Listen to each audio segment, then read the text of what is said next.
Hello, everyone, and welcome to Yorkshire Tea XP, brewed in the heart of Yorkshire by three play MFL-obsessed managers: Rootcoors, myself, Big Mr. K, and Bruce Leet. Before we go any further, we're not pundits, we're not pros, this is not financial advice. We're just three lads with a shared obsession for progression, tactics, and agency building in play MFL. So each week, we'll aim to bring you laughs, insights, chaos, and cuppers, tracking our journeys from raw to rare and beyond. So this is our first episode. We want to intro you into who we are, how we like to play, and what's coming in Season 8. So let's do some intros, shall we? I've done enough talking already. I'm going to throw the mic over to Root. Root, would you like to introduce yourself? Yep, sure thing. Root cause. Started playing MFL season 6, so looking forward to going to season 8. Big football manager player, big football fan. So rare was my first experience in sort of like Web3. Met McBride through that, and he basically, I think he's been nagging me to join MFL probably since one of the early seasons, and I've kind of gone, no, I'm not. I don't really get it. I've not got time to get it. And then clearly gone from having one season in season 6 to six clubs now, and obviously over 100 players, and kind of, having to resist doing any more. But things that time when you've got nothing else going on, you're like, no, like leave it. But yeah, that's me pretty much. Excellent stuff. And with us as well is Bruce Leet. Leet, would you like to introduce yourself, mate? Yeah, like you said, I'm Bruce Lee. I, like probably both of you, football manager, player as well. In fact, I mean, this isn't going to help with the old jokes that you guys have been throwing at me. The best football manager game I ever played was actually done through the post. Like, that's how long Okay. fuck off. Yeah, I'm showing my head. Yeah. But that's, I didn't think we were coming on to the banter part yet. yeah. Well, that's how long I've been playing football manager games. I joined MFL right before season 5, just when season 4 was coming to its tail end. And like Root, started with one team. I'm now sat here with 3 teams, still trying to resist buying players on the market every day and buying more clubs and stuff. So yeah, there you go. Excellent. Before we go any further and I talk about myself at all, I think you know where this is going. So was playing Football Manager effectively through the post? Was it post or pre-World War II? Oh, here we go. There's plenty more. You're just giving me free ammunition. Anyway. Yeah. And when you say post, was it postmen or pigeons? Anyway, moving swiftly on before the podcast gets cancelled straight away. And I'm Big Mr. K. I've been playing Play MFL since Season 5. Quickly got extremely addicted. Been making content. When I reached out to the MFL community over on X and said, anybody interested in making a bit of shared content? Because I'm sick of listening to myself. It sounds like a bit of an echo chamber. These chaps were the first people on board. We've started talking about this. It's been in the works for a while. Bit of an inside one. This is our second take. The first take had some technical issues, but we sorted Grandad out, and we're now ready for the second introduction of the podcast. The jokes might end soon, I promise. Yeah. I promise. Yeah. We put his Commodore 64 away and got him a proper Mac out, so he's sorted now. I deserve it. So, what you can expect moving forward, guys, there might be a bit of banter if you haven't noticed already. We're going to look to do tactical insights, talk about progression, transfers, and all the chaos that comes with Play MFL. So, I suppose we need to have a bit of a check-in, actually. So, see what everyone's been up to over the last week or so in MFL. We're just on the cusp of Season 8. Registrations are theoretically supposed to close today, but just before we hopped on the pod, we had the announcement it's been moved to tomorrow. Shocking absolutely no one. So, yeah, chaps, how's it going? Where are we up to? Who wants to take the mic first and tell us how you've been getting on this last week? Go on, Bruce, you go first. Well, I've been on a little bit of a spending spree these past couple of days. Ooh, pray tell. Yeah, I figured I want to get to iron. That's where I want to be minimum. I want to be at iron, and I could just buy my way to iron and just... But I don't want to do it that way. I want to do it the long way. However, I would have waited till I got to iron before I started going on the spending spree. It was always the goal to put more money in. But with the prices that they're at right now, it's like in 2 months, I don't know where the prices are going to be. So yeah, I may as well take it while it's there. I'm stacking a little bit in Stone. I mean, Stone's still pretty competitive, but it is. yeah.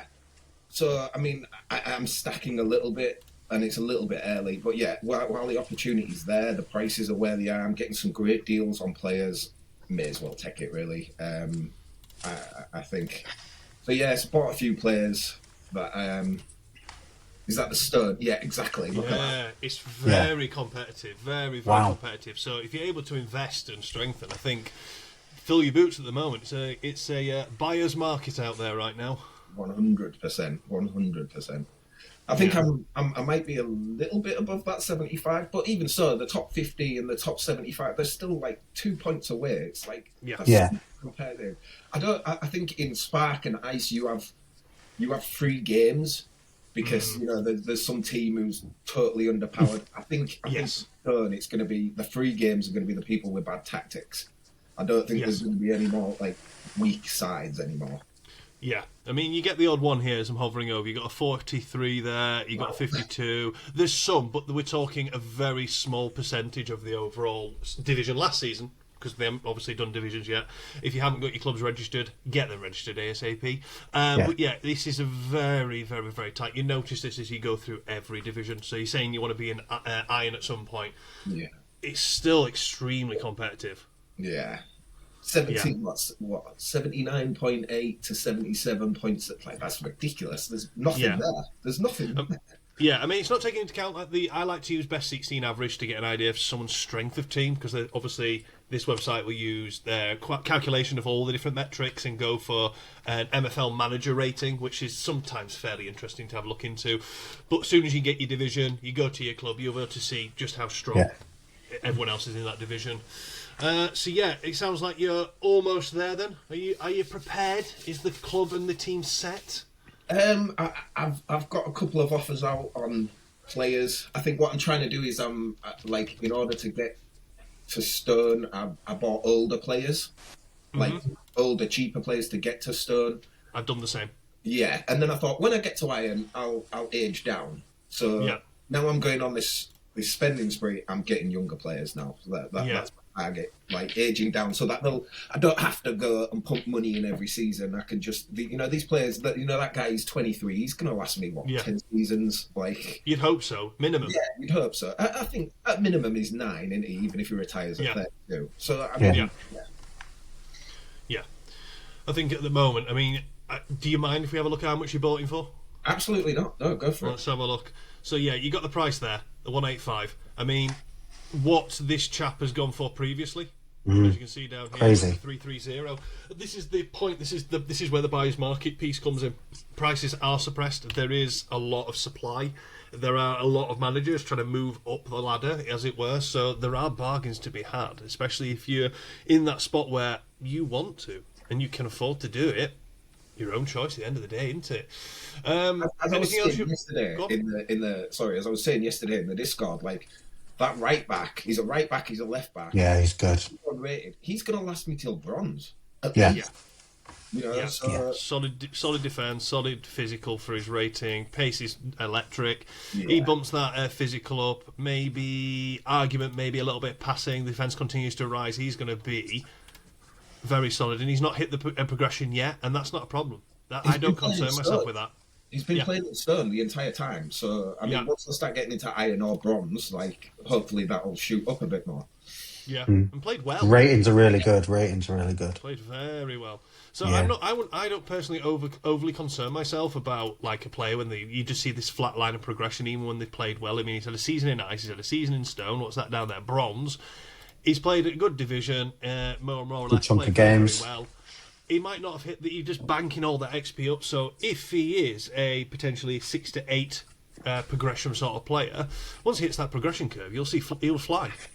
I was actually looking at another player earlier whose progression curve was on, and he had like a similar thing for 4 seasons, complete flatline, and then suddenly it's just gone boom. So I'm kind of hoping this is kind of the same. That'd be nice. Yeah, it would. It really would. So I'm not too worried about that flat line. No. Cool. So Root, how was your preparations going? Are you all set for season 8? Yeah, I mean, obviously, as you mentioned, this was our second take. So first take, I said, I'm all set, nothing else to do. I'm doing nothing. Teams are there. They're all registered. I was ahead of the game, and you guys were like, wow, okay, good. I was like, yeah, that's it. Obviously, I then decided to think, nah, I just need a CDM. He's the only one that's not green in the team. I need him in. I need to find someone. So then, yeah, I've pretty much been bargain hunting for a CDM for a chunk of time. And then, as you know, we've had some chats this morning in the Discord and finally stumbled across Mr. Coleman, who again, I think he's really good value. I think it was $28. I think he's really good value for what he gives. I think he's got room to grow. He's 23. He's not had a chance to even grow yet. Brand new to the game. Yeah, brand new. So really hoping he can just sit at the bottom of that diamond in the midfield in ice and just play the short passes and give the wide men who are the playmakers the ball to sort of like get it forward. And so other than that, I'm going to say it literally. I am ready. So season starts in a minute, right? We would have to wait till Wednesday, right? I don't have to have any more thought time, right? I don't know. But I've just noticed you've got a friendly taking place right now. Is that you, or is that someone challenging your players? That's somebody challenging. They're at home, Oh, so. let's have a look. How are we getting on? Oh, that's good. That went all right, didn't it? That went all right. That didn't go too bad. Yeah. 4-0 will do. Yeah. Yeah. How strong are these chaps? So I'm not sure they're as 64, strong as me. 64. No, not bad. They've gone. Yeah. You know what they haven't done? They haven't watched my video on how to run friendlies effectively. Because it looks like they've gone the random route, and then you could get faced against anyone. So yeah, but even so, very dominant result there. Ackerland getting himself a hat trick. He's good. 75. He's good at that level. Again, 25 years old, but he's all right. I think what I've done with this one, I've taken my seasons. So in season 6, I played the narrow, and it was okay. I mean, my rum lads went up, but they were OP. I had a lot of loans in from McBride, which really kind of made them a bit OP in that league. Do you know what I mean? If I hadn't gone up as champions, there was something wrong. But the idea was I needed to get out of spark with that club because at the time this was the club that I was taking as far as I can take them. Obviously, we'll come on to some club details later, but that kind of changed my mindset a little bit now. But so yeah, basically this season not got all those same higher level players. I think everybody in the club is pretty much mine. I've got a couple from you, Bruce, haven't I? Which I shifted mine around just because they're a bit more lower rated. And the idea now is really to cement them in ice. And I think so. Season 6 had a tactic. Changed it in season 7. It was a lot better. And then this season, through just the new advanced attacking and defensive attacking, been playing around with some of that, and it's really strange what you can clearly see if you run a number of games from my season 7 and then a number of games from my season 8 tactic with a few of those on. The games are much more wider and much more high scoring, but wider in a sense of you can literally bag a lot of goals and don't even have to concede, and sometimes it can be 4-3. Whereas the other tactic was literally 1-0, 1-1, 2-1. Do you know what I mean? Lots of low scoring. So, yeah, interesting. Yeah. Well, before I go on to mine a little bit, if either of you guys dabbled with the Season 8 Club promo, was that something you thought interested you? I was going to, and then my wife decided she wanted to get involved and play. Nice. The players I would have put into a club if I bought it have now all gone to her. So nice. I thought there's no point. I don't want to go out buying loads more players. Like, I need to stay away from players. Make sure she watches the content, mate, so she knows what she's doing. Excellent. Right, before you go, watch this video. I did the promo season 6, obviously, when I got in. Season 7, I did the promo as well. Yeah. Because I decided to do a crazy thing and get a team in Flint and put it on Twitter, X, whatever it's called now, and called it out and called it Bedrocks at the time, which has been rebranded since, to try and see where they went from. And to be fair, they did really well. Didn't go up, but, really, really was close to going up. And then season 8, through many things, obviously I've got to 6 clubs now. I do not need any more. And I've got an idea of how those 6 will work. And a bit like Bruce was saying earlier, I think most of my agency, there are a few that aren't, but nearly most of my players are 24 under or 23 or under. There's not many over that. So the idea is that 6 should hopefully just allow me to grow. A bit of a sustainable system, be able to move players up and down teams as required, and bring in the extras and plug the gaps where needed. Exactly that. Sustainability, mate. Sustainability. Yeah, for me, it's been a case of... Before last time we recorded this, I had 3 clubs. I've now got 4, which I'll come on to momentarily. I've rebranded my stone team, Les Chevaliers de Saint-Denis. I'm going to pretend I can say that very eloquently in French, but I can't. Just about got that team together now because I've been loaning like a madman. My bronze team, who I bought from Brimner, the lease license. Just about there with them now. I think I need... was it a right mid or was it a left mid? I can't remember. I needed to get 1 additional position in. I was happy with it. My silver side is just about there now. I've been working with my co-managers. There's a couple of contracts that need to go out. But we're up to 17 players. I think I've got 3 more to bring in, and then we're evaluating.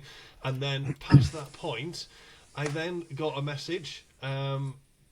asking if I'd be willing to run a team. So Bosco reached out to me. Would I be willing to run his team for a season? We had a bit of a chat, came to an agreement, and now I'm looking after Keto Forest MFC in the Iron League. Only had 11 plays last night when I got hold of them, up to 14, so moved a few of my guys in, and I'm going to be needing to evaluate this squad. I don't think I've got any centre mids at the moment, for example, but I need to start loading some players in. Not too worried about the MFL here. I just want to do another fellow manager I've gotten really well with, a bit of a solid, and just see how well I can perform in the Irons. So yeah, at the moment, I've got a bit of a tier system going on. I've got stone, iron, bronze, silver. I don't think I'll be getting myself a gold or a platinum team anytime soon, though, somehow. But yeah, anywhoosie, enough about that for now. Let's keep ourselves moving. Let's see. So, I want you to move on to now the topic of the week. Things change quickly in MFL. People are talking about all sorts of bits and pieces. But the hot topic at the moment is the market. The situation with the market, how people perceive it, how it's being handled, do they view it negatively, positively? We've seen a number of managers leave the platform, we've seen a bit of an influx coming in, people have broadened. So what's your take? What's your evaluation at the moment, chaps, of where we're situated? It's all blowing up on Discord and X, lots of disagreements, overreactions, agreements, disagreements. Where do you stand on this one? Any of you boys would like to go first? Feel free to let me know. I know, Bruce, you've got a lot on this one, so I'm going to let you go, and I'm going to feed in the back of it. I know we've had some discussions offline and stuff, so I think you are the man to lead this, definitely. I think you handled yourself very professionally and very well when discussing it in the Discord as well, I have to say, in the public one. Yeah. I think the biggest problem is people are looking at MFL as, I mean, some, not all, but people are looking at it as like an investment, trying to make money. MFL is a game. First and foremost, it's a game. It's supposed to have fun, like FIFA is, like Football Manager is. And it's very similar in the way, like, I know people who have spent thousands on Ultimate Team, and they'll do it every year. And at the end of the year, that money's all gone. It's worthless. It's absolutely nothing. But then they come here and they look at it as an investment strategy, and it's like, it's just not going to work because it's still just a game. Yes, you can make your money back, like some of it, and if you're lucky, you could even break even or go in the positive.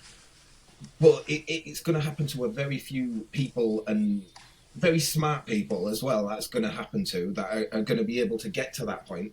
So you need to just look at it as a game.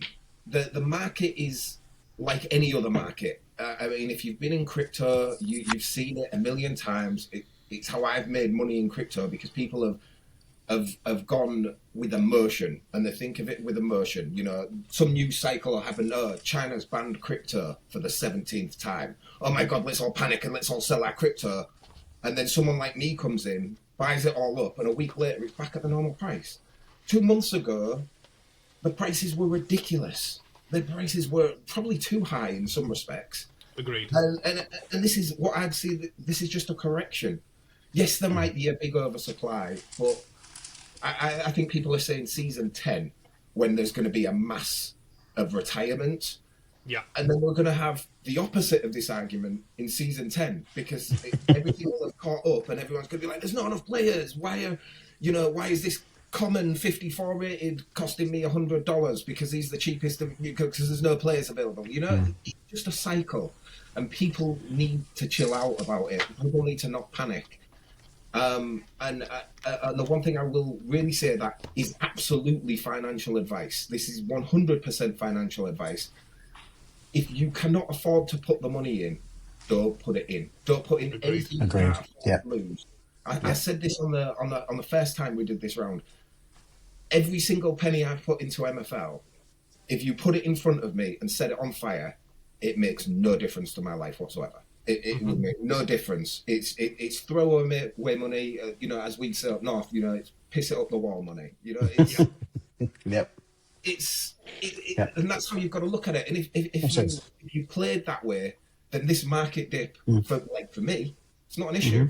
It's just a cycle. It's an opportunity. I think an opportunity, 100%. I think that's right, and I think hit the nail on the head. It's a game, right? It is a game. That's the way it's been designed. The people that have designed it, that look after it, that run it, that make the changes, they clearly know what they're doing. They're all over it. They're clued on people, clued on team. Even though they're small, they've got a grip of it all. And your analogy to like the likes of FIFA and the likes of it is exactly right.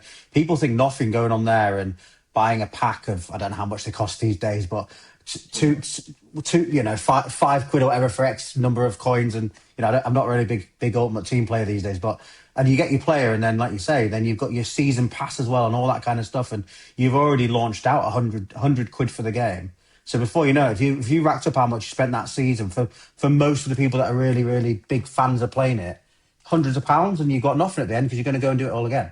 Whereas with MFL, if you, like you say, if you get the players and you get your youth and that, you might invest in them and they might grow and you might sell them for a profit, but that's not what it's about. And I think as well, those people that have come from Football Manager and that kind of stuff, like you said, there's a chance you're going to get that player that's getting to retirement and you want them to retire with you and you want them to be a club legend and those kind of things. I think you've got those people in the community and I certainly think the three of us are it, which we're saying to MFL, like, this guy, when he retires, and I've had him for 10 years, like, how do I get a statue type thing? How do I get something that says, this guy was like the leader of my club type? Because that's what a club is. That's what it's all about. And we've all gone on journeys. I know you both have, like, getting clubs, taking them back down. I know Big MK has, like, literally had clubs and finding your feet, and we're all doing the same. I don't envisage to stay with where I'm at for a long time. It's kind of finding your feet and what excites you and what brings you in. And I think you're right with the market, but you're going to get that with anything as it grows.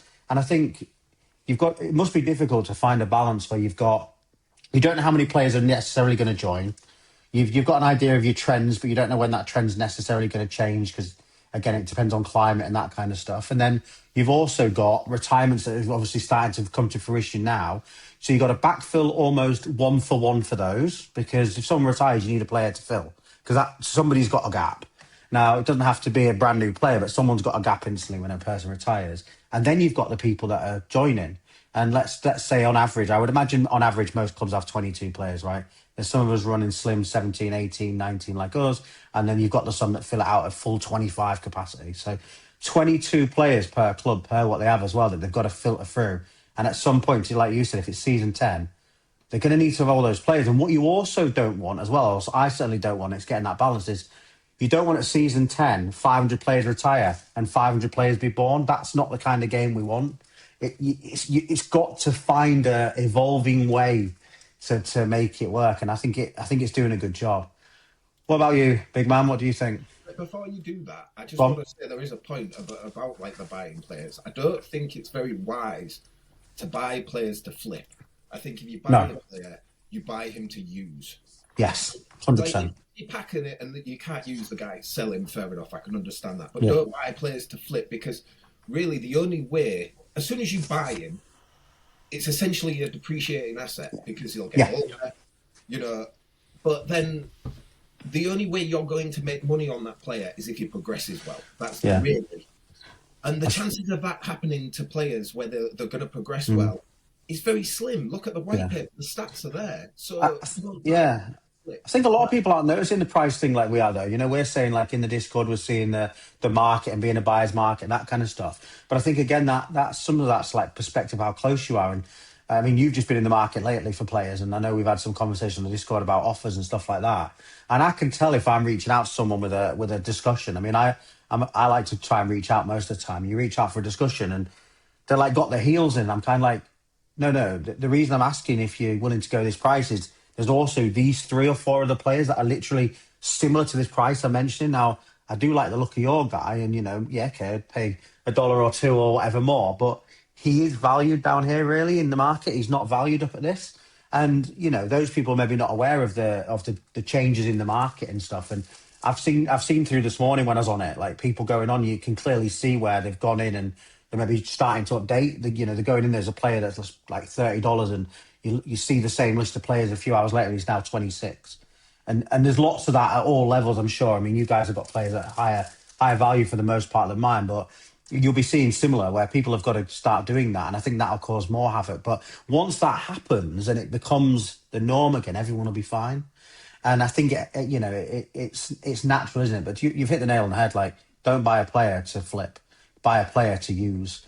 If they're in a pack, you get them in a pack, or you buy them. You don't. I'm not saying don't flip them, but like I wouldn't go to the market, try and bargain hunt a $10 player and try and sell him for 15. Because that's not what the game's about. And at the end of the day, we're a community. I mean, I know a big Mark's really into that, like helping the community, getting them players, getting them loans, helping them get good players at good value, and to your point, taking a loss on them because that there's good quality people out there that really want to get into it, and they've done a lot. They're doing a lot of loaning because they can't or don't want to invest capital into it, and that's equally fine. Because that's the best thing about one of the best things about MFL, right? The community. So it's a shame when you do see some of that stuff in discard, but I do think it's been handled quite well, all the conversations, and I think for the most part it's been quite respectful. So that's good.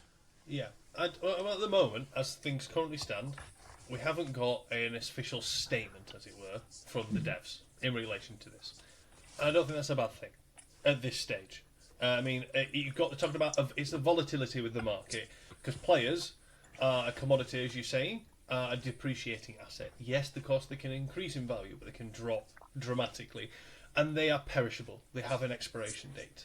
The only thing in this game that doesn't is a club license. So you've got people like Trust, who, rather than invest in players, invest in licenses and fills all those licenses with as many players as he can, and then the return that you get in there for the economy to give you buying power is the MFL. He sells some of the MFL so people can get hold of certain packs that they couldn't do previously. He packs and opens a lot of. I think on one pod he was talking about he got blocked from buying the uncommon pack. And it was like, well, we never thought anyone would buy 1,000 of these, so yeah, that's why. So they sorted that out. But going to your point about the loan system piece, the loan system's there, obviously, to aid. I understand people's frustration if you've got it in mind, like, I'm going to shift some of my players. So I can do, this is what my vision was, I'm going to do this. I was in that situation. I timed it fairly well. I knew where I wanted to be. I needed to move a lot of my agency out. I was very flexible on price as a result to shift things around accordingly. I shifted a little bit earlier than the massive dip, but there was a dip because I also acknowledged the players I was targeting were equally in a dip. So it's just that it was just what's the word I'm looking for? It was a bit of a ratio piece for me, that one. It wasn't massive concern. And the loaning aspect of things, I've loaned a lot of players out. I still continue to do so. I tend to do very favourable contracts wherever I can. I had someone reach out to me saying, would you be happy with me if I loaned this guy? How much do you want? And I basically said flat out, I said, look, I don't want to take more than 4%. That's like my upper limit normally. If I list on the open market for seeing if I really want them because I've not been able to loan them, I might put it on a bit higher than that. But by and large, it's 4% if someone comes to me direct, top. But what I then do is I have a look at the club. How much rev share have they often given out? And the chap in particular wanted 2 of my players. He was already at like 26%. And I said, look, we'll do this one for 3 and this one for 1%. It teaches to 30% rev share. Your team's complete, you get 70%. There's still a bit of meat on the bone at the end of the season for you to do something with that rewards and continue to build your agency and grow the love of the game and stuff. And I've had the same response. I've loaned a lot of players from my silver team, from Duff, Apollo Sports Group. He's been great, and there's a number of guys like Orange Fly and B Sellers. They've all been loaning me a few people, and they've been really solid on what the contracts were because they knew what I was trying to keep the limit on, around the 25% mark. And they've helped with that. And that's great, so I'm reciprocating. And that's what it's all about. I mean, you will get those who try and buy and flip players. I don't think that's necessarily a bad thing if they know what their model is. But don't go around seeing people listing players for 20 and then you're offering 7. Because surprisingly, I think was it Matt, the CEO, he was on about, I think Risu was talking about next the other day, got a very offensive message back. I joke about these things and do some Yeah. humorous responses because I find that fun, but genuine, not very nice messages back. So they're on about turning off that feature, and it's a real shame.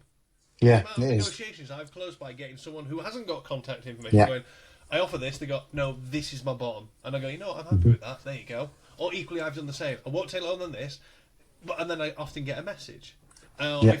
I've got all this other player as well if you're interested. It'll be a real shame to see that leave, because not everyone has got contact information. Yeah.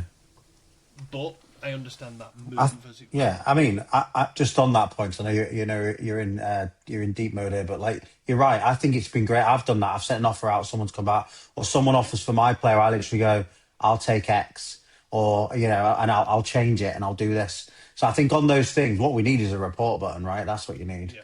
Like someone, if I get an offensive message, I'll just report. And because the community's it's growing, but it's not huge. They're not going to get loads of those reports, hopefully, because most people are pretty good. So deal with the ones that are reported. I do think taking the feature out, even if it's a drop down, I'm not.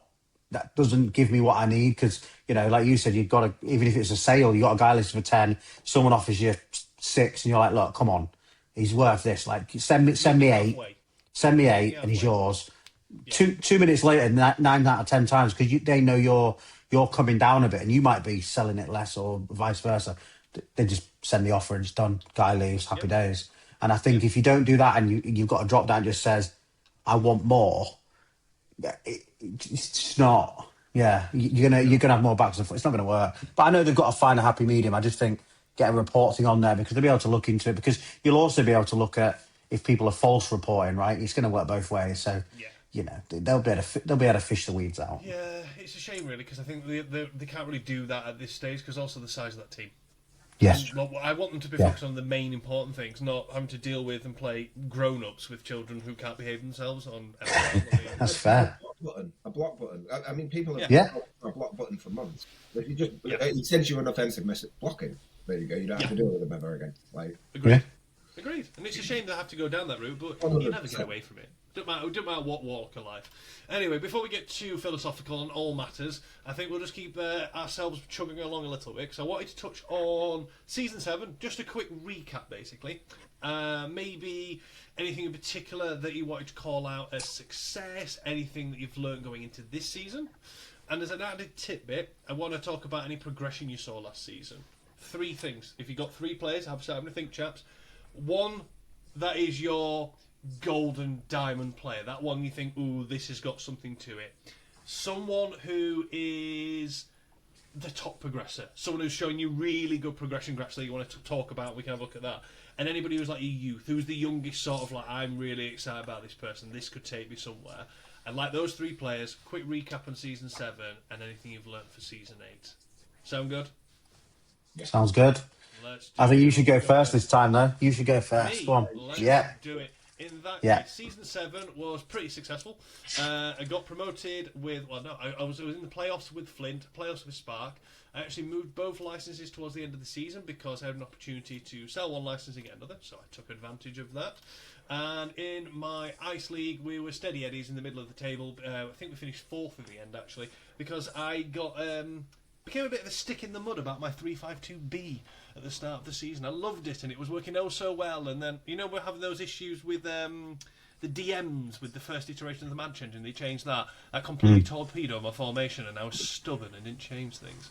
So end up the season, move things around. As you can tell, I've got the 4 licenses now. I've got a Stone Club, which I picked up at the end of last season, got them to 4th. I've got the Bronze Leeds license, I've got the Silver license, which is a shared ownership with 2 other friends of mine who are very interested in AI implementation in MFL. We thought it'd be fun to do a shared club. So we're doing that this season. And if I go into my agency, it's changed quite a bit. I had about 140 players, I'm down to 90 now, so I've done a bit of moving around. Lots of rares you might spot here and there, and I've loaned a few guys in. This is the one I think is going to be my diamond. He was an investment, the most. Feels a bit uncomfortable looking at that sort of price, but at the same time, I think it's great value. He is, last season was his first season in the game, 22 years old, he's now 23, 82 rated. We saw the progression last season. His pace is solid, his shooting is solid. His dribbling's getting up there and it has been improving. His physicality I would like to see go higher because I think that's what's going to tip him over, moving things forward. But I think last season it was a little bit in physical, there was a bit in dribbling in the right areas. If we go to shooting, tiny bit in shooting, not defence, pace, that's the one I wanted. And we've not done anything with pace yet. So I've taken a bit of a punt on this guy. I think he's going to be great value. He's playing in bronze. I'm hoping he progresses further and I can move him up to silver next season. That is my intention. If he goes to a Lego, that price is going to be cheap.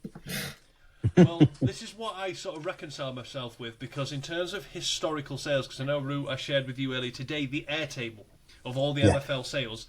I was going through that and I was struggling to find 22-year-olds at 80 who had sold with because the prices were wildly varying. And even then, just looking on the market, because I don't know about you guys, but I do use MFL Base to sort of get an idea as to, okay, if I put my chap in here, what's the going rate on the market right now? The next cheapest player of the same sort of makeup is 400. That's where I eventually came to an idea, and I would argue this guy's a bit more rounded, but I think my guy's got more cutting in the right areas. So, not trying to throw shade on this guy's person he's trying to sell. But yeah, I use all those metrics and I went in with that guy. So I'm really happy that I got hold of him. I'm really excited about him. For progression, let me find him. He was a 63 when I packed him. Where are you? There he is, Mr. Lars Brunner. He was end of season 5. I got him as a sort of raffle reward on Wendirk. I think it was Ron John had done something. And during the course of his first season, because his first season technically he was 25 years old in season 6. He went up to broke the tier jail, second to last training session. Last season he went on a tear. He went from 65 all the way up to 69. But what I'm more impressed with was the growth in certain stats, like his shooting. Shot up from 69, and it's at the moment, I think it's on 79 at the moment. His pace went up as well. Little bit of bump in pace. I went from 74 to like 75, and then his physicality as well got a bit of a boost.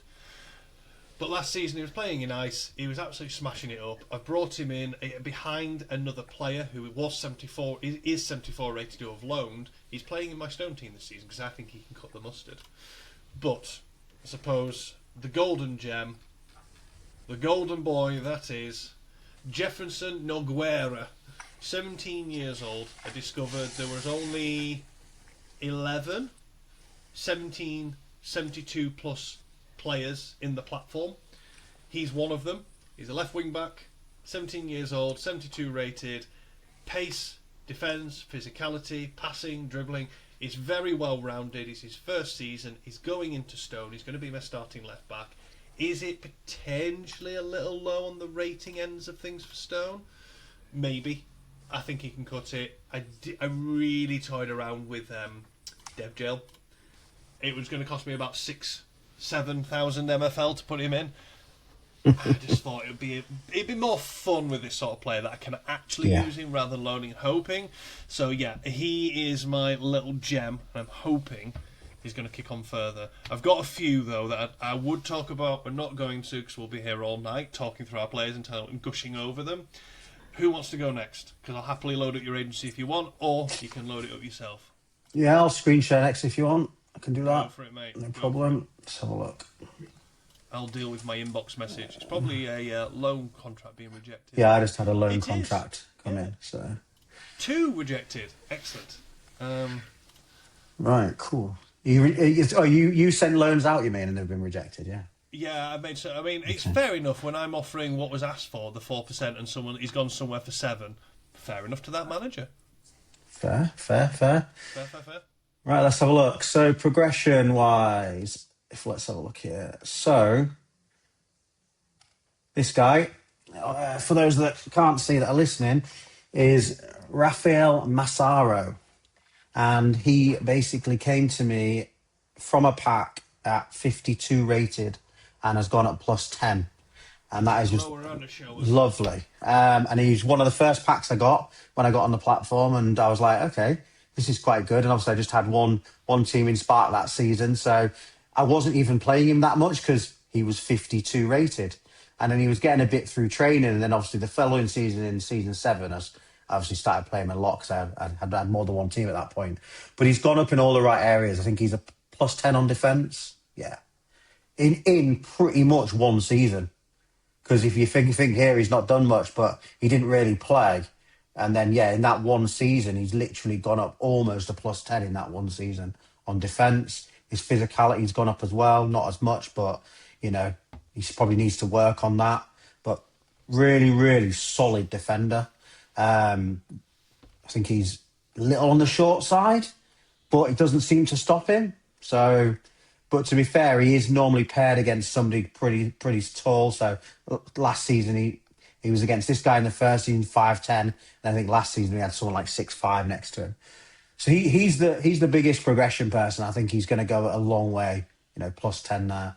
The guy that's my favourite player in my club, and he literally scores goals for fun, is my Cam here. So Homero, as the fans like to scream his names from the stand. Ironically, he's barely done any progression. He's got good shooting for a Cam. He's barely done any progression. But if we jump into the player page, you can see, once it loads, if we've got a little bit of a slowdown going on here. So you can see here, we got 24 goals from 14 games. That was in Spark. And then he was in Spark again. He got 13 from 19. So this season was incredible. He just scores and scores and scores in the cam role that he's got. I mean, he's just not good enough to go anywhere else. So he's 57. I can't put him into my ice team. He's got to stay in Spark. So he's moved between my Spark team. So ironically, he was at the Rum Lads the first season because that was the club I had. Outskirts was my second club I got, so he was there. And now he's at Dockside Tigers, which is eventually going to be my pride and joy club. He's now there. And the reason I've put him in that one out of the two Sparks I've got is, like you say, I think he's going to be able to do big things for the Dockside and hopefully push them to ice because, again, I think you can look too much at the overall rating of someone and think he's 57, but like you said, 68 shooting, 77 pace. I don't need him to pass. He's not a passer. I just need him to get in the box. That's what my Cam does. My Cam pushes forward as a third striker and gets in the box. So I need him hitting the ball and he does it. So they're my two shoutouts. I don't really have any third player to call out. I've got lots of players in the agency. I've got some that I've obviously brought in that have sort of like started to get some progression on. I think this guy's not too bad. Again, I've got lots of good short defenders, and I don't know why, because as you both know, when it comes to keepers, if you're not sending me someone that's 6'2" or higher, I'm kind of saying I don't even want the loan, even if it's 0. But I seem to be fine with a short defender paired next to a tall defender, to be honest. But again, my agency is in a lot of different place to yours, as you can see. Like mine's very much built out, and I know we're going to jump into club previews later. But yeah, I've got no third player I want to shout out yet. I think, ironically, I've obviously had an overhaul of players. I've had a lot of players in the agency, but I've only had a couple of clubs. Well, obviously now I've got 6, and I've kept most of my players. So last season I practically loaned 2/3 of the agency out, if you like, and this season I've not loaned 2/3 of them out. I've literally needed to have the best part of 120 players, which is ironic, isn't it? You don't think that in your mind, which is one of the reasons why I've tried to go down from 22 to 18, because across 6 clubs, that's 24 players. You know what I mean? It's ironic, but that is a lot of players. You don't think of it. So when I'm talking to people on X or in the Discord, and they're like, well, why have you gone from 22 to 18? It's like, well, when you start to get more clubs, that's a lot of players. When you got 1 or 2 clubs, I mean, 4 players, 5 players here and there, great for progression. But if you're new to the platform and you're not sure about how it all going to work with your rotations, I mean, well, I'm sure we'll share some rotation spreadsheets later and stuff. I mean, done a lot of work on that. So I think you can do it, but I do get why people have bigger squads. I know some people that, just will run 25 no matter what. But again, they might not be in the progression game. As I said before, I think I've got my agency there. And if I filter my agency to, I know we're not on showing it anymore, but if I filter it to like 24 or less, just out of argument's sake, so there's, over 100 players in that. And the ones that are higher are ones that are all listed for like $1, are all heading out on loan, because they're ones I got in packs. But if you look at any player I've pretty much gone out and got, I have a bit of a rule as it gets to the end of the season. If I'm looking to strengthen for next season, I almost start doing it at the end of this season, and it'll be 22 and under. Because I'll know when they come to me, they're 23. And a bit to like what Bruce was saying earlier, sure as eggs being eggs, I've got 9 or 10 years out of them. So what I'm trying to do with my agency is get it to a point where it's almost at now, where even though I've got those layers of, Ice Spark and Flint, the players in there, unless something crops up or they get major development or I want to move them on because they don't fit in my bandings or, can't resist a pack opening at a pack night. So unless somebody comes out of a pack, I don't see I need to change a lot of those for a good few seasons. So as we go through these pods and we go in each year, remind me of the fact I made that statement, Root, you said you wasn't going to change your teams that much, and we can see you've just brought in 22 new players at 70-something rated. Is something you want to tell us? Oh, look, you've now got a Stone Club. Where did that Stone Club come from? Yeah, remind me of those things. Well, at least you've not got like 87 clubs. I've just had a look at Trust and how many clubs. So how many he's got? 87 clubs and 1,916 players. To be fair, the places clubs are at right now, I'm surprised he's not at 100. Yeah, I'm surprised. I thought it'd be higher than that. But you never know; it'll come. I mean, in terms of earnings, He's earned 3.5 million MFL over his time, and he got 684,000 last year. So something's going right. I mean, I will say one more thing about clubs, and I know this kind of contradicts what I just said. Yesterday, when I was thinking, right, none of these players are going out on loan now. I mean, don't get me wrong, I've had an influx today, so I think yesterday was sort of like 20, 30 players that need to go out, and it's sub 20 now. So some people have obviously got up this morning trying to fill the clubs for registration and taking a load on, which is great. Yeah. But I will admit, yesterday I did go into the marketplace and I did filter by lowest, and I did look at Flint and think, can all these go in there? So I went back to my club and was like, well, he's 2 centre mids, 2... No, close it. You're not 6, you're set. No time for tinkering. So yeah, closed that down and then went on the hunt for a CDM, had a limit as Bruce knew, and blew it straight out of the water and ignored it. Excellent. That's what we like to hear. Go on then, Bruce. How's it going for you? Are you have you got anyone in particular you want to call upon? I do. I've got a couple. I know what's going to come here because fucking. How do I share my screen? Share button at the bottom. Yeah, right. See it. Thank you. Yeah. And then choose screen. Yeah, I see it. Thank you. Yeah. Oh, we could have really taken the piss there and gone for some really wild ones. Don't worry that I've just hold up a mirror in front of your camera. Just hold up a mirror and it will show your screen. Well, you asked me to start putting that guide together, didn't you? Dummy's guide for using Riverside. So I've started on that already. So it should be all right. Should have it with you, Bruce, in a couple of days. Just got a few tweaks to do. Just making the font a little bit bigger and some words bolder. Just get it ready for you. Thanks. Cheers. Appreciate that. Okay, so for me, my players, I think the one I've really got my eye on he's down here. Where is he? Oh, he's here. Rudolf Hamann. I got him out of the pack drop at the start of last season, and he came out as a 69. Naughty. For while in case the MFL team are watching right now, please stop putting slow players in my packs. Like, please, I beg. Please.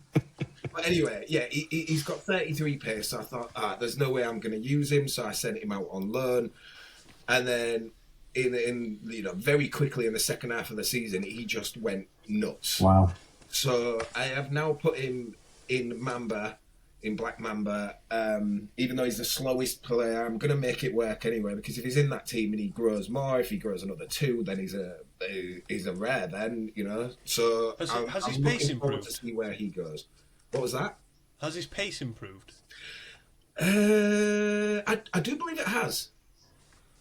1. Oh, yes. Look at that. 32 to 33.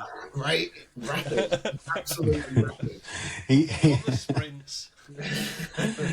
So he started his subscription to Red Bull or something, didn't he? And that was what it was. Other energy drinks are available, obviously.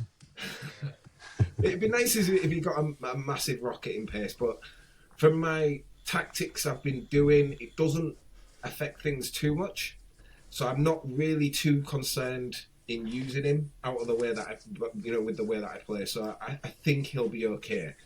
My absolute golden boy is this guy here, Finn Sandberg. and I packed him in the mid-season pack drop the season before that, Nice. in the halfway through. So I know a lot of MFL managers are going to absolutely cringe right now. I used him in ice as a 78 centre back. So many people say, like, what are you doing? But, you know, that said, last season, in his first full season, he went up +2, which I think is a really good sign. He was obviously the best player in the entire squad. So I don't think he took much of a training penalty. It was probably maybe -1 or -2. And then obviously for the games, because he was playing in ice, but he still went up +2. So now I'm hoping if he gets to stone and he gets to iron, that could really rock it up. Yeah. So he's definitely... And he's 22. He's 22. He could get to a rating where you're starting to consider, does he stay in my agency, or is it worth him going to a higher echelon to carry on that progression to become an agency asset? Yeah. Well, I mean, some people said I should sell him, but as we talked earlier, right now, no. No, not now. No. Not the right market. No. Yeah, you're looking at the wrong person if you think you're ever going to get recommended sub 23 to sell. No. We're growing them as much as we can. Yeah. Progression. I've got 3 centre backs here who, these two are both progressed really well. If they, like you said, if they progress to 75 overall, then maybe I can send him out to a bronze or maybe a silver, and rake in a big chunk of MFL that way until I can. I mean, you've got a nice 3 centre backs there, haven't you? 73, 73, and 72. And throughout this next season, they've all got a chance of hitting that 75. They do, but also I'm just going to show you this guy who I've got out of the pack in this pack drop, and he's rapid, isn't he? No, he's lightning quick. He's fast. He's so fast, faster than the other guy by almost 5. Basically, if the attackers just run straight at him, he's going to tackle them. Easy, yeah. So, I mean, like I said, please stop putting slow players in the packs. However, 87 defence, which is insane. So if his physical jumps up a bit, that rating is going to go up quite high. So yeah, we'll see how he does. He's definitely my golden boy right now. As for, I mean, I don't think I have another one. I've got a really bad one. That we can do a bad player. Let's do it. Go on. So I've got this guy, and I got him out of a starter pack when I got my very first club promo, and you get the free pack, and I got him in one of those starter packs. And he was don't undersell him because you've got him for sale. So don't undersell this guy too much, will you? Well, he's not at a price that's going to sell right now. He's not at a price that's going to sell right now, so that's cool. But yeah, I got him. He was 21 years old, 67, right mid.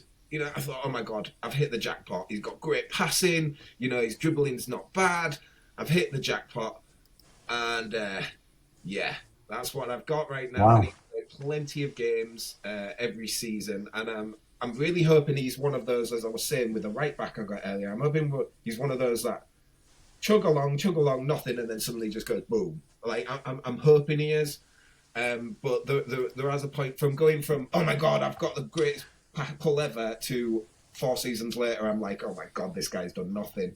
So how's he been performing though? How's he been performing on the player page? What's his games like? He's not been terrible. Oh well, I say that. Well, I say that. To be honest, I think because of his speed and the way my tactics are, he was never suited for my team, because my team's suited for fast players, and he's fast. So, I mean, 4 goals, 4 assists. Last season, I took him out because I got a right mid in the mid-season pack drop, so I took him out. So he only played 11, and he was playing crap anyway. So, yeah, his performances haven't been great. I've stuck him in Spark this season in my 3rd club, and I'm hoping the performances pick up and he just gets some progression out of somewhere.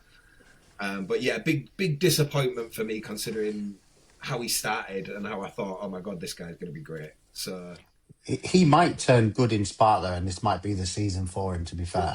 In the friendlies I've been playing in the system, because I was playing 4-4-2 in that team, and I've changed to a 4-1-2-1-2 narrow and playing him at a centre mid, and he's just getting assists every single game. Nice, yeah. So I'm like, well, okay, well, maybe centre mid's his spot. I mean, his defence is low, but if I just have him as an attacking centre mid, like, Yeah, if you've got him as centre mid, 75 passing, risky passing, and at Spark, I don't know if you've got risky on. Don't expect you to give your tactics away, but like he's going to hit some good balls. Definitely. I had a player that had sort of like 75, 80, and yeah, at Spark level, that is a big difference from 20 less than that at that yeah. level, massively.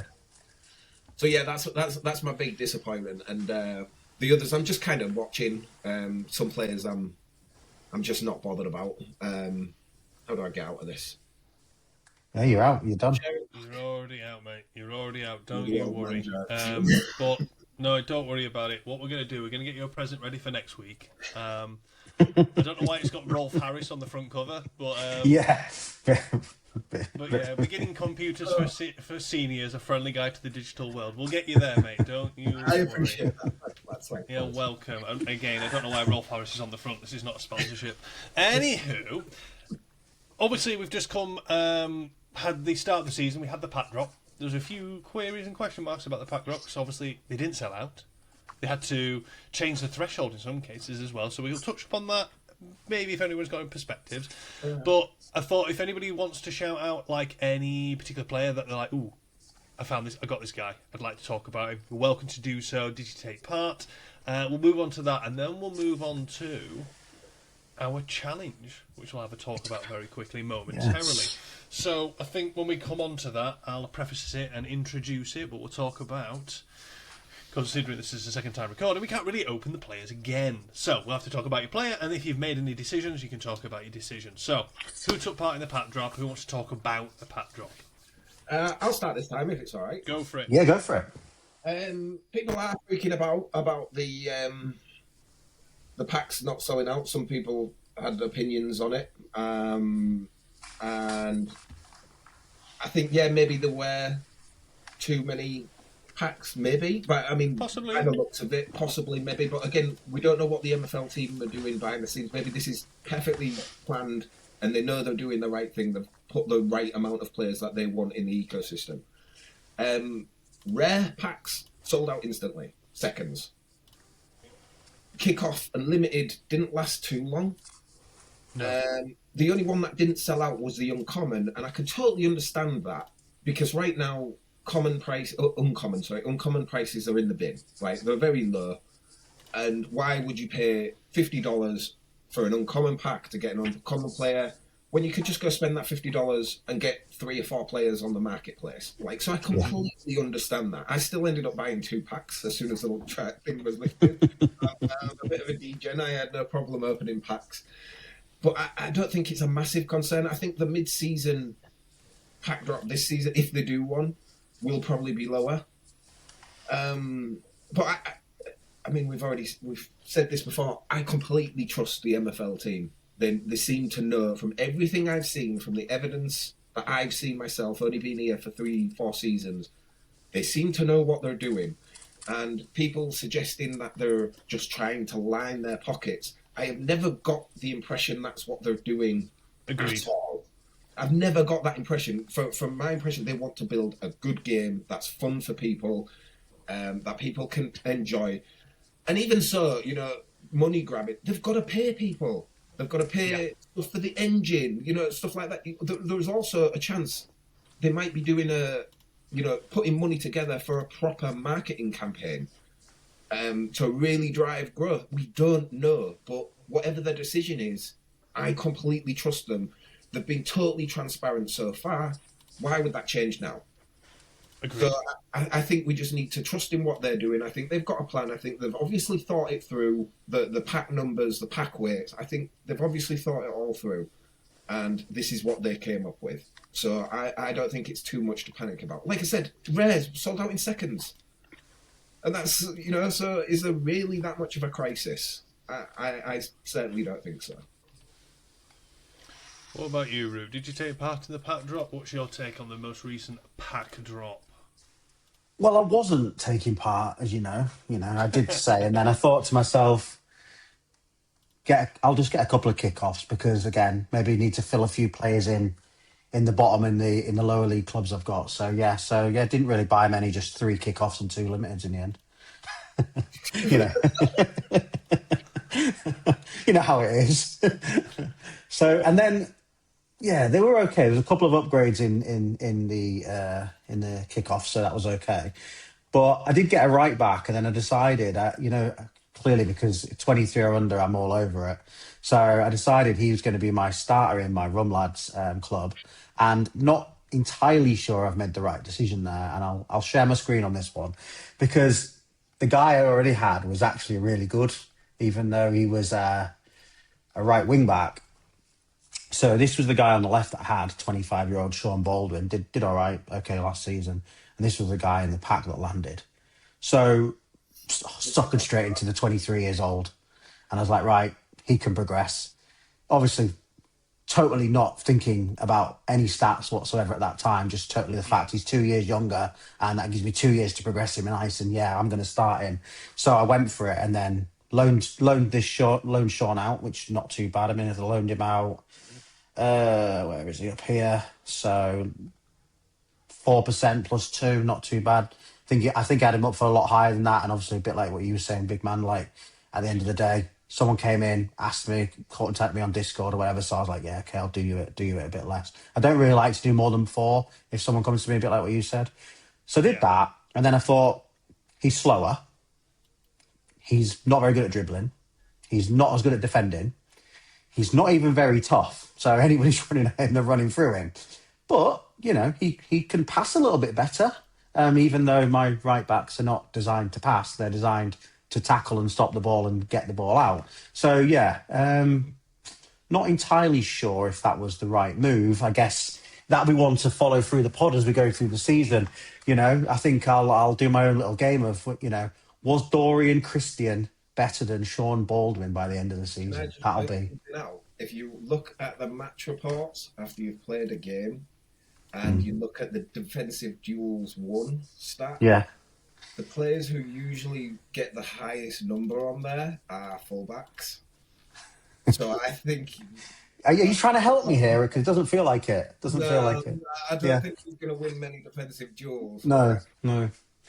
And I definitely think let me just I'm not going to share the screen again, but what's my backup right back for that club? So he's got 73 physical. He's 24 though, you see, so he can't be the starter. Yeah. But if I'm against a 4-3-3, then he maybe needs to go in for that to stop that left winger pushing past, because I think that's my main worry. We'll see what happens. I mean, unless halfway through the season he's gone plus 20 in physical, which is just impossible. You never know, though. You never know.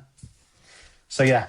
Other than that, though, pack drop. I was quite surprised that they didn't sell out, but I do get it. I think again, it's a bit like what we were talking about on the market earlier. What would you rather do? And I think new people coming on the platform, you've got the people that love to rip packs, but then you've also got people that are like just want to know the player they're getting, and you've got to get a balance. And I think the way I look at it, I'm quite fortunate because the packs are usually the bottom ones, because they're usually to fill out the clubs that I've got in Flint and or loan out to get those new people coming, because I really like to have a chunk of players. And you'll see I put the tweets out and put it in Discord, like everybody's almost 0% pretty much. Like any newbody to the platform, come and get a player for your Flint club, and if they progress, great, but fill your gaps basically. That's not a plug, by the way, as such. It's just how I like to do it. A bit like what we were talking about earlier. The main thing is you get a club and you can play the game. You don't have to buy your players. So again, there's a couple of people I've been talking to on X, and you can tell that they're so passionate about the game and they love it, but they just don't have the ability to get involved. So I'm like, okay, well, take some of my guys that I would have played in Spark anyway, because I've got enough of them, have them at a really low percent, like 2%. You get me a bit of game time on them, they might get me some progression. A couple of them might go over the threshold. That gets you through your first season. And then let's talk again at the end of the season. If you might want to keep a couple of them, I might want to let a couple of them go. Again, if say, theoretical, but say one of the players was worth 25 quid and this guy's helped me with the progression, he's got him up, I ain't going to sell him for 25 quid tomorrow. I'm going to do him a solid and go, right, he maybe cost me this, you got him here as well, he's progressed, he's my player, but bit like the meet in the middle type thing. You have him if you're loving playing with him. You keep him because again, I want certain people in my agency that I have a long journey with, and clearly the ones I'm loaning out are not ones I'm looking to have a journey with. Story and a journey with them. Yeah, pretty much. To be fair, a point Love I it. just literally just thought of as well. Like there was 825 uncommon packs, and when Yep. they lifted the threshold, there was only like 90 so There less. was less than that. There was about, I think they were in the 70s, because I had a nosy out of curiosity, because they announced it, and it went from just over 80 to like mid-70s very shortly after. So it's like some people who might not normally get a pack went, I can get a pack. Yeah. And they went and checked, and they can actually get one for a change. Yeah. So yeah, there's loads of weaves with this one. I don't think it's clear cut. I think they will probably revisit the volume. They upped the volume when they introduced Flint. That's the season they did it, and it was the same. As I recall, it was the same sort of increase for both pre and mid-season drops. I think they'll just recalculate that one. They'll go through the economics of it and work it out. I think there's just a massive power curve shift as well. Most people are wanting to move away from whatever threshold they were in into the next threshold. So the demand for common, or maybe even limited players, isn't as high as it once was. Uncommon were quite highly priced at one point, and they've plummeted. Rares have seen a bit of a dip, but those higher end rares are still maintaining value. And then when you go into Lego and stuff like that, well, it's a premium. I was literally looking at a Lego CB with my co-owners for my silver side, because one of them wanted to buy him off the market. He was 86 rated. Looked at his stats and I went, I don't think this CB is any better than this 83 or this 84 rated. We looked at them and went, no, we agree, but half the price. Yeah. Half Wow. price because he was rare. And this is where you have to look into it. Don't take note of just the big overall shiny number on the front of them. Actually have a look at the stats and the makeup. Because the other factor you've got to consider is if you want to see them progress, like CB showed us Bruce before with that really high defending, he needs to increase in stats in certain areas. If he doesn't, he will not go up in overall. Because he's so heavily weighted in one attribute. So that's an interesting one again to keep an eye on and consider for longevity what you're going to do with them. For me, pack drop, rare pack, I got a geriatric goalkeeper as my rare. He told me he plays bridge down the local club with Bruce over there. Yeah. He's a nice guy though. He's Canadian, really nice chap. Yeah. But yeah, he said that he sometimes helps you out with your technical issues. So the other person I got in that though was that 17-year-old left back, the 72-year-old, so 72 rated. Sorry. So overall, not too bad. You hope for more, but equally, the previous two rare packs, I'd hit an 83 22-year-old and a 19-year-old 80 rated centre back. I've had the luck. I accepted that. It's a rough with the smooth sort of vibe. But what I'm aiming for the end of this season with my MFL is I can afford a rare pack. That is my objective. That is my aim. That's what I'm going for. The normal one. Yeah. The standard, normal rare pack. Just want to have a go at that. That's where I want to get to for my sustainability sort of model that I'm looking at. Whether I'll get there, I'm not sure yet. It's going to be dependent, I think, on how the season pans out. Anywho, chaps, we talked about, and I've mentioned earlier, we started a challenge in our first ever recording that never saw the light of day. It was called, let me go get it, otherwise it won't sound correct if I don't find it.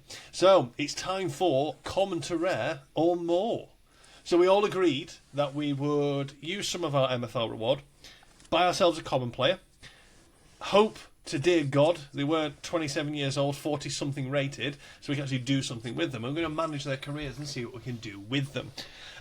So, chaps, I can recall what my guy rating roughly was, but I need to go find him because I've not really paid much mind to him. So if you guys know what your guys are, you feel free to shout them out, because I've just about found mine, because it's dead easy to find, because I did the really boring thing with mine. Can you guess what I did Go with on. him? No, go on. Mr. Augusto Orlando. I'll show you him in case you're missing it. You're missing a trick here. Why is he not letting me share? I'm being Bruce at the moment. Sorry. 1 second, everyone. There's a few Bruce sayings, isn't there? At the moment. It's going to be an ongoing theme. Oh, so here you he is, devved Augusto. him. Augusto Come on. Orlando as the 54 rated No. centre back has gone to the dev centre. Now, I'll tell you why I did this. Justify this. It's not because it's the really boring route. I wanted to test, because you guys have got... This guy was the highest rated that we got of our 3 players. Not to spoil it for the viewers. But he is. I didn't have a practical use. I could have loaned him. But actually, I like the idea of using him as a benchmark. Because people talk about, does the dev centre work? Do you see value out of it? I want to tick this along. It's hard to do a control groups. We have no idea what his overall potential is comparative to your guys. But does the dev centre actually help? Do you see benefit? He's in dev jail. He's also tier jail. Is he, by the end of the season, going to break tier jail? I don't know. I'm not confident in that fact. His stat spread is fairly even, but high physical. So he needs the pace, he needs the defence and things like that. If you guys have got him in a club that you're either managing or you've got him loaned out somewhere, I'd be really curious to see, does the dev centre over the course of a season benefit the player more or not? That's why I went down this route. Because I could have loaned him out, I could have done something with him, but I thought actually it might be interesting just as a bit of a test and a bit of an experiment. Because that effectively is what it is. And if I happen to win because the dev jail, it's a win-win for me. So I have no apologies to give. I mean, great articulation of the rationale there. I mean, I'm not buying it. I'm not buying any of that. It's But, going to be so boring. I would but it's fine. It's fine. I would add, I don't give a shit. So, if you don't like it... also the fact that I can't do anything about it now is another it's done now, isn't it? Yeah. What I could do, if we had enough objection, is I do have enough MFL that I could theoretically go buy another... No. I think it'll be interesting. It'll be interesting. Yeah, they don't do experiment. I get it. Yeah. Okay, cool.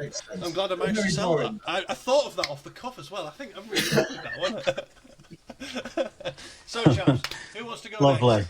Lovely. So I'll go. I had the nice way of pulling this Craig Warren guy out, who's a right-footed left back, which was fantastic. Who was 50 rated. Yeah, 26 years old as well. 26. Can't defend. Clearly what we talked about earlier. Slightly got some physicality there. I mean, he's going in at the bottom tier at Flint anyway. But I've managed to get him into one of my clubs. So I've got him into Lowlands, which is this club over here. So let's have a look. So he's got into here. So I've managed to squeeze him in. I'm not going to start him. I had to decide between Hicks, which is this guy, who was 22, and a better rated left back who was 25. So again, being ageist, no offence, Bruce. I kept the 22-year-old.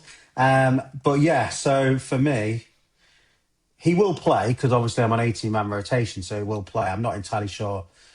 I'll probably leave it as long as I can. I'll get him in the cup games, but I think it'll be interesting to see how he progresses. I'm not holding much hope. I'll stick to the plan. I am going to play him. Like you say, fortunate the fact I've got a Flint club he can go in. And to be honest, Lowlands is the second lowest of my Flint clubs really that I'm using. So he can fit in there all right. So I'm not too worried about that. And yeah, we'll just catch him each week how he progresses really. So Bruce. Do you need a walkthrough? I remember my memory's not that bad. Not yet. So, right, okay. Right, so this is the guy I got, Ralph Krebs. I was worried about what he might share on screen. I wonder if he had to pause and go, not that window, not the photo gallery. So I got the youngest one out of us all, and mine's also not a defender like yours guys is. Right mid, terrible pace. I don't like that 59 pace. Please stop putting low pace players in my packs, please. Really appreciate it. He's got good dribbling though. Not bad shooting, decent shooting. Passing could do with some work at that. Physical as well. Oof. But right mid, you won't really need it. Unlike you guys, because you've done dev jail, you've put yours in your own club. I have sent him out to a random club, so I have no control over him whatsoever. He does have a game clause, so he will play. Good call. So he should be a start, but like I said, I don't have control over the manager of this team. So if he decides, I don't care, I'm just going to not play him anyway and just pay the rev, then there's nothing I can do about it. But he will definitely get games, so I'm quite happy about that. I think, like I said, that dribbling's nice. And his passing, a few points in his passing will do him the Yeah. world of good. And I think he could be a decent little player. Yeah. I think so. And ironically, then we've actually done it this well, haven't we? So now going back to the beginning of Dev Jail, we've now got Dev kept in the agency and out on loan. So actually, unbeknown to each other, because we have literally not talked about what we do with those players for everybody listening. Literally, we've all decided something different, and it actually does make it interesting. Back to your point at the beginning, how do each of them get on in different worlds? Yeah. So yeah, I quite like that. I had two guys in DevGL at the beginning of last season. I did it all with a bit of a pack experiment. Got 15 common players in. Got about 5 goalkeepers and 4 right backs, which was very helpful. But I've got a 17-year-old centre back / right back in DevGL. He did nothing last season. He got 1 stat increase of all his stats, and then a goalkeeper who was 19, and he's gone up 1 overall so far. So I've locked up quite a few players in. Any 17-year-old I've got my hands on has gone in DevGL if they're limited and stuff. So I've got a few in there now because I'm curious, because I need a large sample size. I want to know. It says 120% XP, so giving them a boost in their career progression regardless of whether they make progress. I'm just curious as to how effective it could be. That's my rationale there, and I'm probably going to keep doing that every time I get a young, uncommon, or limited to go in DevGel and see what happens. Because I'm also going for the value proposition, because that 17-year-old player that I think is a left mid is a limited 57 rated, isn't he? Not a bad stat spread. What's his value now when he's 21? If he's been in DevGel for 4 years and hopefully got progression, he's potentially worth more. The market might have recovered some more. So, just going to see what happens. Yeah, I mean, I'm just going to flash this up real quick because I've got a few players in DevGel, just while we're talking of DevGel. And bearing in mind, these all went in at the start of last season because it was the first time I could put any in.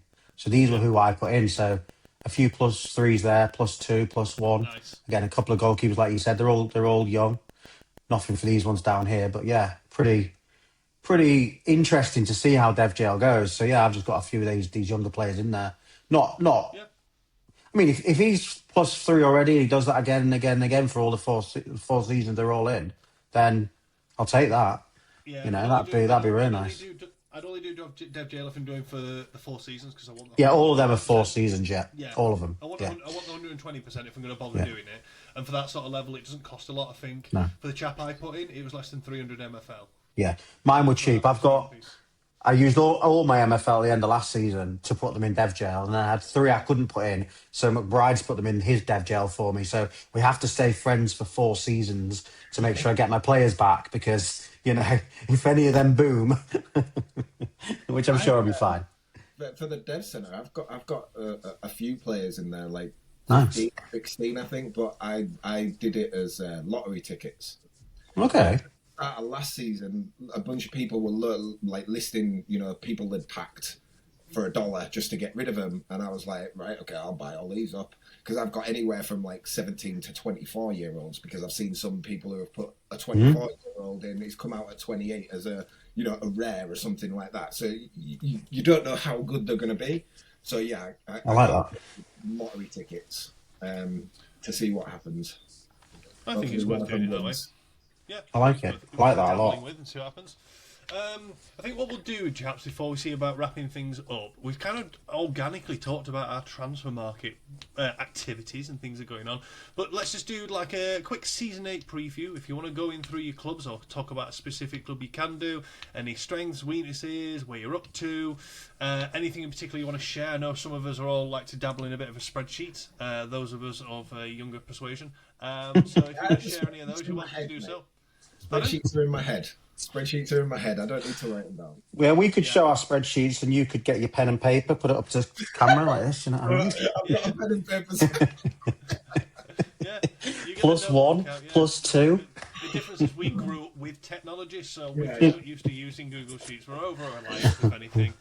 Right, so who wants to go first? Who wants to talk about their... You go first this time, I think. You go first. You've had a big overhaul.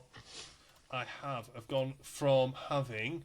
Let me just load up my agency, because I've also been scouting while I've been in there.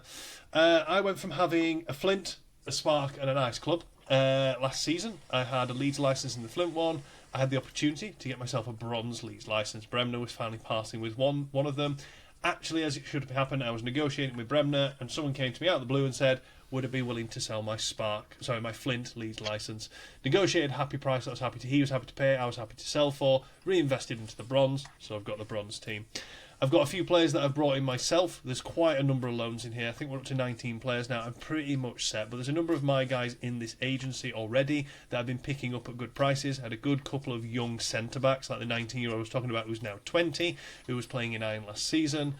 Got him ready to go into this season. I've got Kovac, who I picked up for a nice price, I believe, at 25 years old. Again, hopefully they progress and then push themselves up to the silver squad as and when that's ready, and they've loaded in a number of people, so I think I'm pretty much set there. And there's the young striker that I'm hoping is going to tear it up in bronze. For strength in bronze, I'm sitting around the 82 mark, so I'm around that top sort of half of the table. And then I think the tactical battles that will come in the higher echelons of this sort of division structure, that's what I want to test myself against. I want to see if I can cut the mustard or not. Silver Squad is getting there now. We're going to be doing a rebrand at some point. We've been talking about that. It's a shared ownership. Number of players in on loan. We've got 3 more to come through. I've put a number of my players in. I think I've got 6 of them in here now. Even like my one legendary player. Where is he? Mr. Phil Ford. He's my one legendary player who I was very happy with the negotiations I did on this one. I thought that was quite a tidy little price I got him for. And yeah, just some really, really solid players. Again, I wasn't going for the overalls. I was going for the stats spread. So this chap here, right back, 84 pace, 87 defence, 88 physical, and he can also dribble, but he's 83 rated. I think he's better than 83 rated, but looking at the stats, looking at the face value. I've got this guy here, he's down as 81. I think that's an absolute nuts right mid. What? As a player. I think it's absolutely nuts. But that doesn't take... Obviously, pace is not taken into consideration in the matrix for a right mid. So that's just a bonus factor in there. So I think he can cut the mustard up here. We've loaded it. I've loaded it. As I say, I've loaned a load of players in. We've tried to work out some tactical flexibility with this. I was even using AI models to help me help structure what sort of squad rotation would look like with certain formations I want to rotate with. Keto, I talked about briefly. I'm still building this one out because this is the one I am looking after for Bosco for this season. It's got a high rev share at the moment because there's a number of players. I'll be honest, I wouldn't have brought in myself, but they're here already, so I'm dealing with them. Any of the 0% are basically my players that I've sort of drafted through now to try and bolster the ranks. I'm quite happy with this chap. He came through recently in a pack when I was getting hold of things. Hopefully he can do a bit of progression because he's heavily weighted in 1 or 2 other areas. And the last one is my stone team, based in Saint Denis. I'm not going to try and butcher the name again. And yeah, I think I've got a fairly competitive squad, if not slightly overly competitive for this league. I mean, if we go over to Stone for last season, we're going for like average 74 to 73-ish. I think I'm around that, if not slightly higher. So the aim for this season is every club to maintain their current division. If we can push on well with cups, great, because the overall aim is my accumulation of MFL to get a rare pack. So what is it I need to get to for the rare pack reward? 47. 47. I was at 36.9 or something last season, so just short of the lower tier rare pack. But I want a rare pack next season. That's what I'm aiming for. So yeah, that's my check-in. That's where I'm up to. Bit of activity here and there. Few sales, few purchases.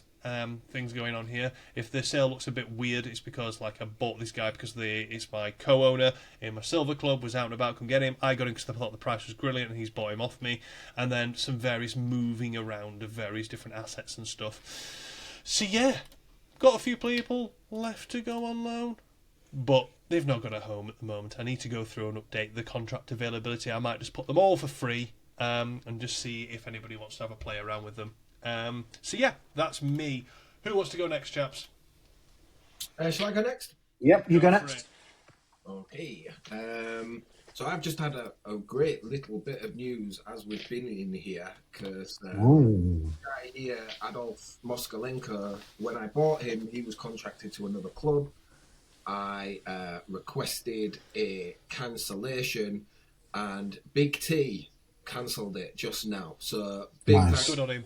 Big T, massive thanks for releasing him for me.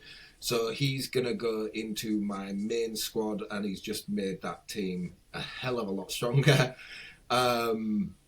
because now my backup striker was a 70 rated striker who had decent stats, but now I can get rid of him and get him a team on loan, and yeah, I had him, so it's quite a massive upgrade. Yeah, big upgrade.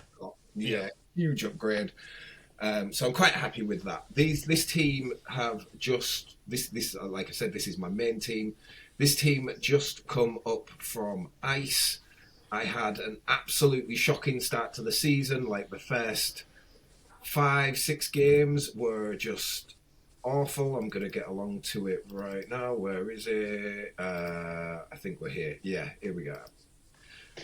Hurry up and load. Yeah, so my first game started here, 2-2, 1-1, 1-1, 0-0. I was down near the relegation spots and I was like, oh my God, this is a disaster. This is awful. I could have gone onto Discord and started complaining about how the engine sucks and this is terrible. However, I decided to do something productive instead and worked on my tactics. And fixed up my tactics, got them happy, and then, I mean, other than the cup, I didn't lose again in the league and ended up winning the league by a single point, which was quite fortunate. But yeah, I'm in the stone, and now the aim is obviously to get to iron as quickly as possible. The fortress, I'm not going to talk about that because one, I've done a video on the season that's just gone, so go check that out if you haven't already. 100%, very good watch, guys. Definitely check that out.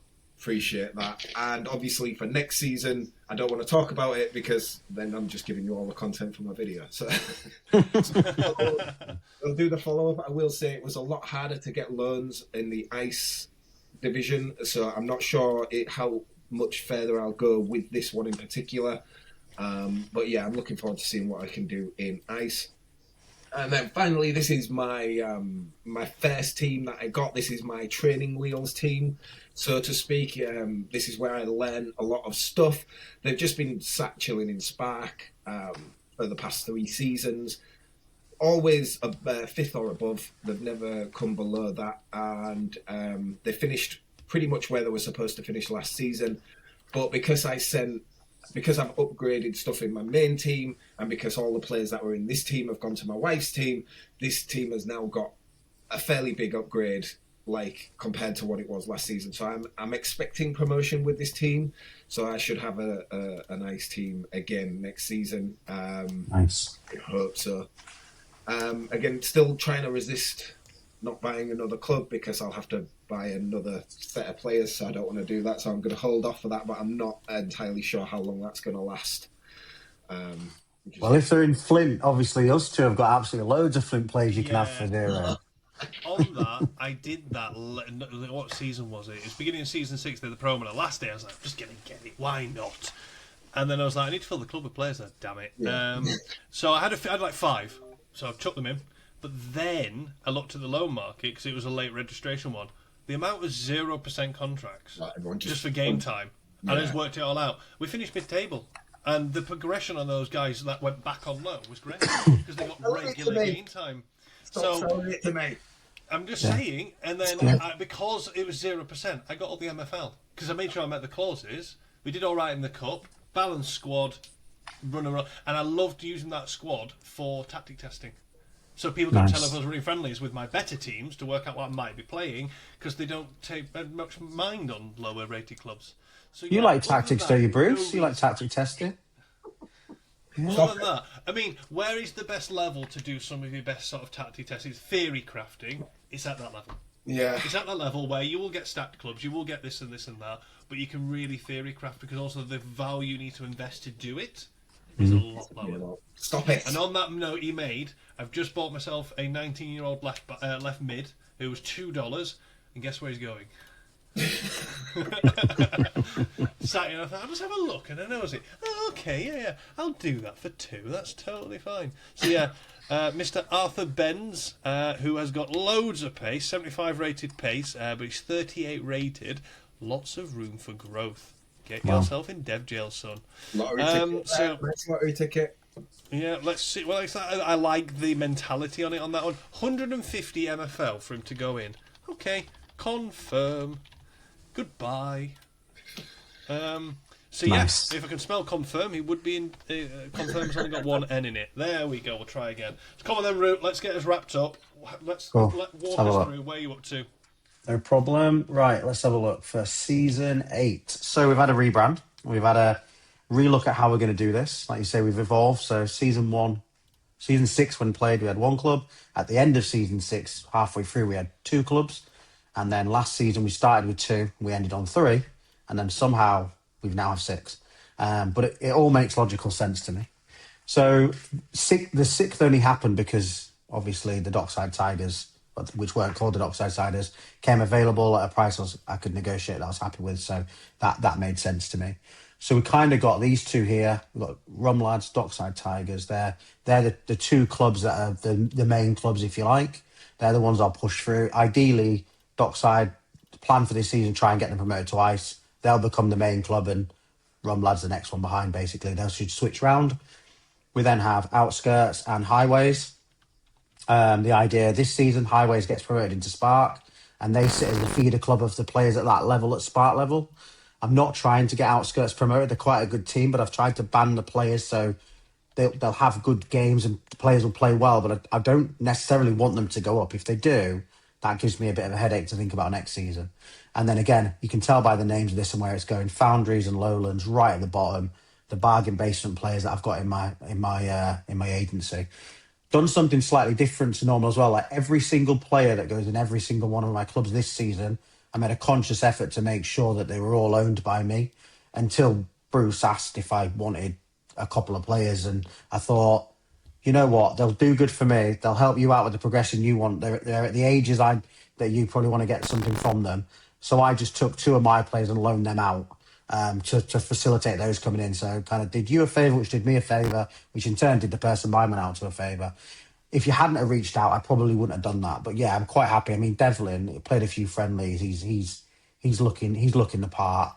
And best part about this guy here, literally plays all the positions and plays them all pretty much the same. So that's perfect for what I'm doing this season as well. So you can see here, Striker, if you're interested. There's a what? A 70 rated striker, if is any use to you. Yeah, I mean, I don't know what. I mean, you just saw what happened earlier. I mean, I brought in obviously Mr. Coleman that we talked about, which now means I've got a 64 rated that fits nowhere because the next layer down doesn't go to 64 in my clubs, but I have to figure it out. So the idea, I'm not going to go through every single one of them. We're playing 18-man rotations rather than 22. All clubs are the same, exactly the same setup roughly. Every club will have 2 right backs, 2 left backs, 3 centre backs, dedicated CDM CM, and so on, all the way up. So Bruce has told me this is going to work. He's told me he can do 17. Didn't trust him fully, trusted him 90%, so we've gone 18. At halfway mark and through these pods, we'll see if I'm grilling him and asking him for advice. I'm going to show the spreadsheet just because I've got to. So we have an agency spreadsheet. Again, you can clearly see everybody, lovely colours, some prime adjusted, really clever calculations going on in here. Taking ages, taking prime ages and sort of like going, right, this guy's 70, he's 23 years old. Estimate by his prime, he should be at least 76. I'm sure we'll deep dive into this another time. Then we've got this nice rotation planning going on here, as you can see, for those that can see it. And then again, every squad planned out where the rotation is going to go. I fully know by the time I get to here, match day 5, everything to the right is meaningless because all my expectations of, he'll go down 1%, 2%, whatever, out the window. Or I don't like how he's playing or whatever, out the window. So, but that is literally how it meant to be. So to summarise, 2 promotions is the aim out of the 6 clubs, and everybody else just sit nicely where you are. So for next year, I can do the jiggery pokery that I need to do to get it. I won't say I'll be disappointed, but if by some reason Rum Lads just go and smash Ice and get up in the top there, I'll be a bit like, yeah, that wasn't planned for. And that gives me a bit of a headache. And I maybe will have to think about loaning players because I can't just keep setting a £20 budget for a player and spending 30 something. Go on, big man. What are you doing with yours? We're all done, aren't we? We're all done. That's good. We are all done. Yeah, I don't think I'll talk about any further for now. I think the meat's going to be in finding out how we start out this coming week. Once we are We've got our leagues. Once registration closes, we know where we're situated. We can look at strength of opponents and start having a bit of a dig around. We can sort of get a bit of an idea. So I think we'll try and wrap things up there, but I'll just give you a bit of a teaser as to what to expect next week. So next time we record, obviously the season will have kicked off. We'll have an idea of where we're at in our leagues, how teams are shaping up, how the first few fixtures are gone, how are the tactics, how are the teams shaping up. And one thing we're going to look to do on a somewhat regular basis is we're going to do a bit of a tactics corner segment. We're going to deep dive into a specific tactical setup, how we all approach it. It might be in different ways, but what we've seen is successful. Obviously it changes with every iteration of the match engine, and I've been reading some very interesting takes so far from various different sources as to how that's going, which I'll share, gents, to give us a few ideas. But yeah, we'll give you an update on how the players are progressing, how the general world of MFL is going on, and just generally any further ramblings that we have that come to mind when we like to talk about this passion project, which is Play MFL. So, thanks for tuning in, guys. I know it's been a long one. Hope you've enjoyed it. Let us know if you've enjoyed it. Feel free to like and subscribe, and we'll see you in the next one. Cheers, guys. Catch you later. Thank you.